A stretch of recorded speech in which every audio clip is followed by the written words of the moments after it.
Hello guys, welcome back. आज मैं आप लोगों को पढ़ा रही हूँ फ्यूचर परफेक्ट कंटीन्यूअस टेंस। उससे पहले जानिए कि ट्रांसलेशन इज एन आर्ट और इसको सीखने के लिए निरंतर अभ्यास एवं सच्ची लगन की आवश्यकता होती है।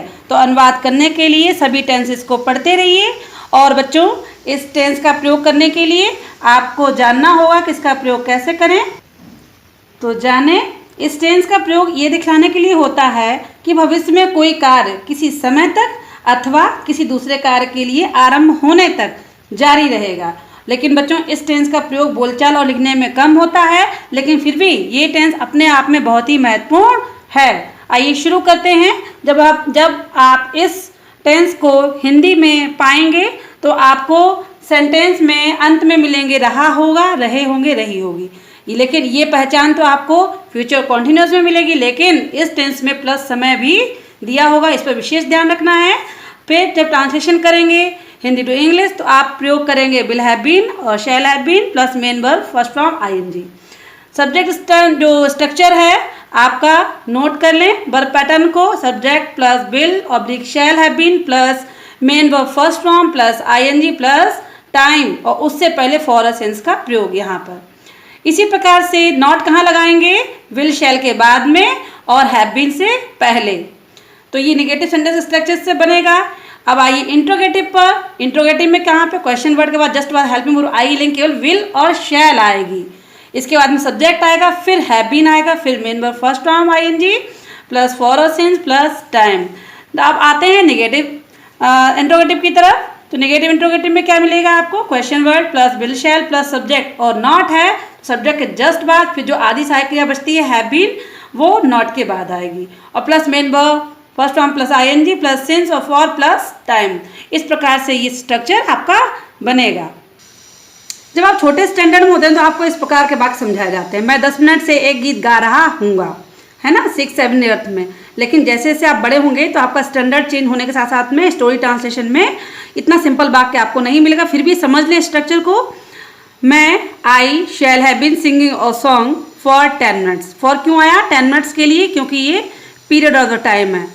होली तक इस खान में काम करते हमें पूरे 20 वर्ष हो गए होंगे। अब ये वाक्य बहुत महत्वपूर्ण है, समझे। होली तक मतलब बाय होली। अब इस खान में बाद में, पहले हमें पूरे 20 वर्ष हो गए होंगे काम करते। तो वी शैल हैव बीन काम करते हुए पूरे वर्ष सर्विंग इन दिस माइन, खान में mine for 20 years. Done, full stop. फिर नेक्स्ट सेंटेंस, माँ 1 घंटे से रामायण नहीं पढ़ रही होंगी। तो बच्चों, माँ के लिए आ गया मदर, विल निगेटिव है, not have been reading Ramayana for an hour. इस प्रकार से आपको करना है नेगेटिव सेंटेंस को। और अब आगे, क्या मेहमान 2 बजे से ताश खेल रहे होंगे? इंट्रोगेटिव वाक्य है आपका यस नो टाइप का।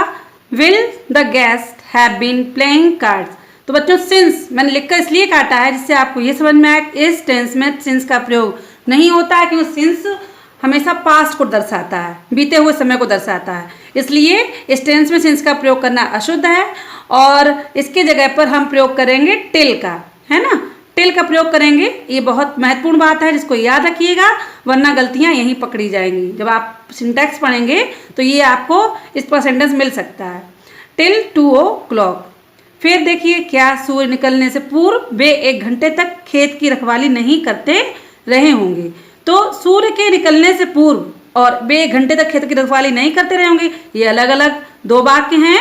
तो सबसे पहले हम बनाएंगे वे 1 घंटे तक खेत की रखवाली नहीं करते रहे होंगे, और क्या इसी में।